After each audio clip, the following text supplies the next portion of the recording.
The Bene Gesserit Sisterhood commands great influence. Eons have forged weapons of their bodies and unlocked the secrets of genetic memory. They observe the past and shape the future. But all this power comes at a price, and there is something from which even the litany against fear can't protect: abomination.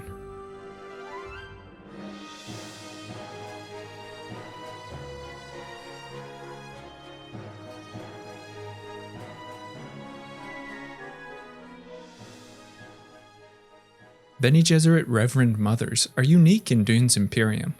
No other group has such direct access to humankind's history.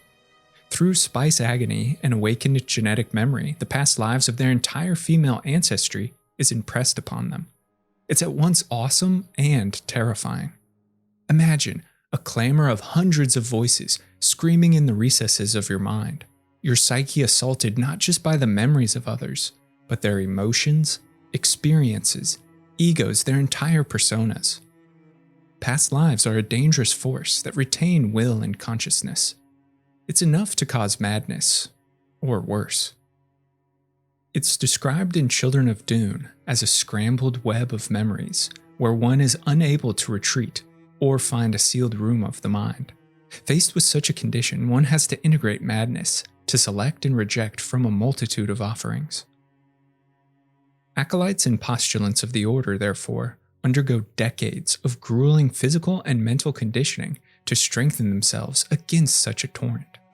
Training lends a sister defenses when she attempts the spice agony and must contend with the multitude to maintain the self.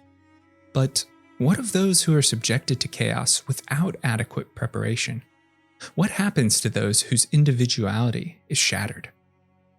In the simplest terms, abomination results when an individual can't control their internal ego memories. The persona of an ancestor dominates their psyche and breaks their will in what can be likened to spiritual possession. The individual's true self is imprisoned in a small corner of their consciousness, or else fractured entirely, and the possessing ego memory asserts control. In this manner, they are reborn and free to command the body they've inhabited. It's not truly resurrection. The ego is more a genetic snapshot of who the persona once was, an effigy. But these egos, given time, can become self-aware and self-serving, a path that leads ultimately to abomination. Abomination are hunted by the sisterhood for what they represent: failed composure, power uncontrolled. The Imperious Order can't tolerate one with access to their knowledge operating outside their grasp. Paired with the fact that most dominating ego memories are malevolent and tyrannical, abomination deserve only death. Possession is most common in preborns, those whose consciousness is awakened from interaction with distilled spice essence while still in the womb. Preborns have no time to develop a sense of self before they're assaulted by their past lives. Without mental barriers, they're easily overcome, and so presumed to be possessed as abomination by the Bene Gesserit. Preborns haven't the hesitation that Reverend Mothers do to access both their male and female sides of genetic memory. For sisters, the male side is often described as a black void of reprehensible energy that often leads to madness. The ability to peer into male other memories only adds to the Bene Gesserit disdain towards abomination. But this title isn't limited to preborn or those possessed.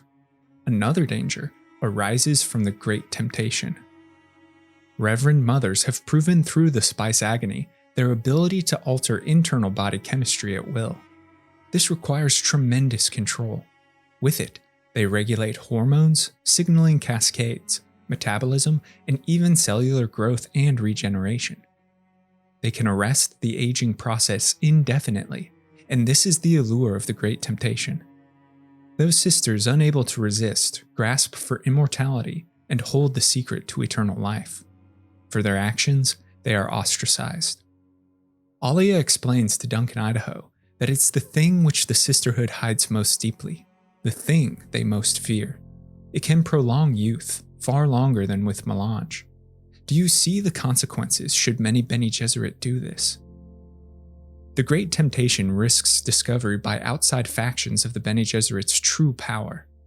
If all of their sisters survived even beyond spice-enhanced years, suspicion would loom. They would be captured, interrogated as witches until their secrets were revealed. For a clandestine order empowered by shadow, this spotlight would be a death sentence, and so in self-preservation the sisterhood silences those who succumb to temptation. So abominations possess the sisterhood's power or more, but exist outside of the Bene Gesserit dogma and aren't bound to servitude. They're wild, they're failures, they are manifestations of all the forces and morals anathema to the Order's existence, and thus vilified. More than this, they're a foe that knows all of the Sisterhood's methods of attack. They are a threat with intimate internal knowledge of the Order. Ultimately, though, Abomination are hunted out of fear, at least in my interpretation, which is influenced by this line. It was true that the female had more weakness to that inner assault. There lay the origin of the Bene Gesserit fear. Females are vulnerable to possession, perhaps because they have more empathy and emotional intelligence. They connect more deeply with their memories than males, which allows dangerous egos purchase within their mind.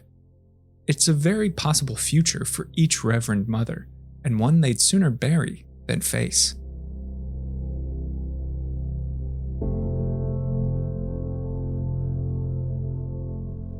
The greatest cautionary tale comes in the life of Alia Atreides. Sister to Paul Muad'Dib, Alia is a fetus inside her mother's womb when Lady Jessica undergoes her spice agony and becomes a Reverend Mother. Jessica's remorse is in her thoughts. I did it, my poor, unformed, dear little daughter. I brought you into this universe and exposed your awareness to all its varieties without any defenses. Even the Fremen attendants are astonished by this revelation and harbor their own superstitions about preborns. Alia states that it was a frightening shock, that she wished escape. She didn't know how to reject or hide, or shut it off. Everything just happened. Everything. But Alia isn't immediately possessed by an ego memory. In fact, it takes many years before a presence gathers strength enough to assault her identity. After Paul's supposed death, a regency is established until his twins Ghanima and Leto come of age, and imperial power is vested within Alia. The stress of religion, politics, and intrigues wears on her, and it's amplified by her increased addiction to spice. She yearns for the prescience Paul had, and seeks it through ever larger doses of spice. This not only fails, but opens Alia's mind to attack from the ego memory of deceased Baron Vladimir Harkonnen. When Alia is swallowed by the chorus of internal voices, his ego arrives to ostensibly save her from madness. But he does have ulterior motives. The Baron manipulates Alia slowly at first, requesting only brief moments to assume control of her body. His honeyed whispers and seductive thoughts of power only grant him greater command over Alia. His persona goes so far as to generate excruciating psychosomatic headaches if she goes against his will. Eventually, she succumbs and is possessed by the Baron, truly becoming Abomination. This is furthered by a concomitant surrender to the Great Temptation, as many of the characters within the Children of the Dune novel remark on Alia's agelessness. She stands as a contrast to her brother Paul, and he muses that despite their similarities, there was always that mysterious difference. She'd been an embryo in the womb when her mother had survived the raw melange poison. Both are products of the Kwisatz Haderach Bloodline Project. Both have access to all genetic memory, and both were raised outside the Sisterhood's training. But Paul was a fully formed individual with a strong identity, a dominant sense of self when he was subjected to the torrent of other memories. Alia had no protection against the multitude, and because of it, is disgraced by Abomination before ultimately suffering death. Paul's children, the twins Leto and Ghanima, are also examples of how Abomination might manifest, but an altogether different tragedy from Alia's possession. So disturbed by their aunt's fate, in fact, that Leto and Ghanima closed themselves from their other memories, refusing to imbibe strong spice essence or harnessing prescience for fear of possession. The siblings are pre-born due to Chani's significant spice consumption during pregnancy. Like Alia, both struggle against their internal ego memories, and they wonder if and when they might suffer her doom. To which Leto responds, "Perhaps our parents stand guard within us." This fact is only realized after laboring through a great trial in which they don their parent personas and nearly succumb to possession.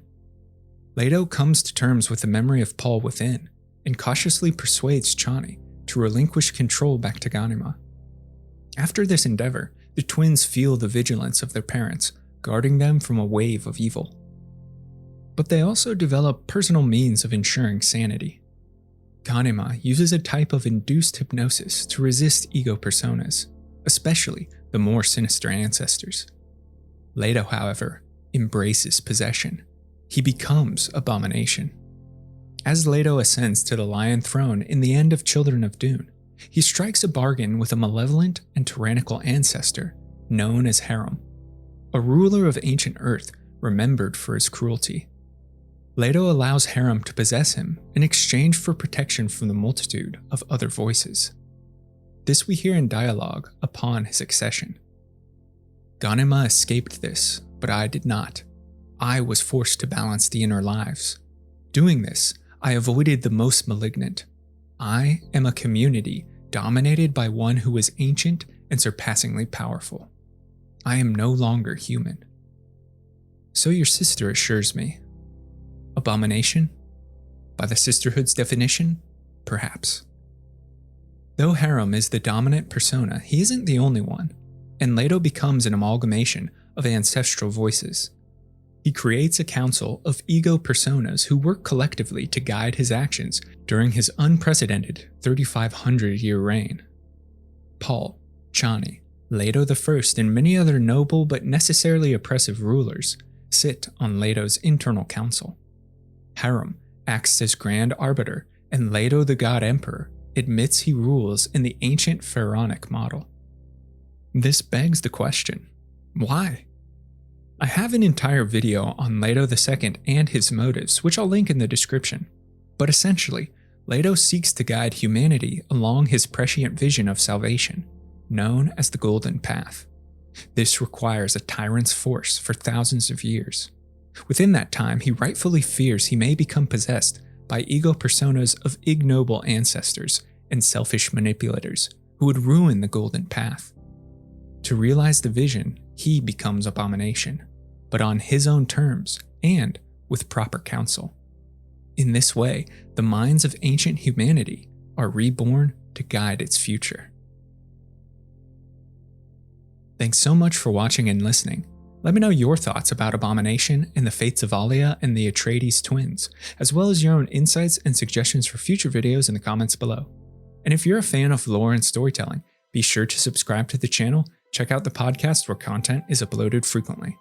I want to thank my amazing supporters over on Patreon who make all of this possible, and I couldn't do it without their fantastic support.